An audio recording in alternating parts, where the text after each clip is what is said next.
How to save games on R36S game console. Hey everybody, welcome back to our channel. If you have picked up the RS36S game console and aren't sure how to save up your game process, you can just follow up this method and do that. So first off, make sure your R36S console is powered on, and you can just go ahead and launch a game that you're playing. And once the games load up, you will be in the action.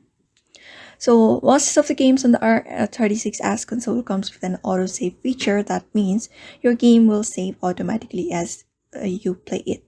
Otherwise, what you can do is head over and open up a game, and once that go ahead and select, you can find this button called select right here.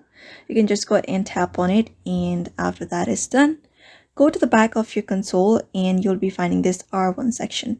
So you can just go ahead and press that button and it will save up a video. Your game like that.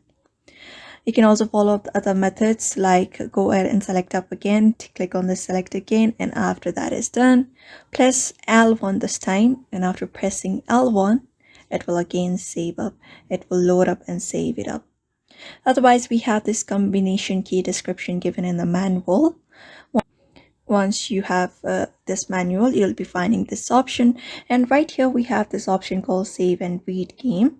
So you can go ahead and tap on these buttons on your console. That is select plus L1/R1, the one we did just earlier, and that should help you save up your game.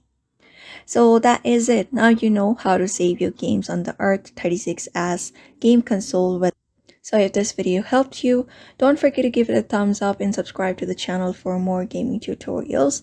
And if you have got any questions, you can just drop them in the comments below and I'll be more than happy to help you out.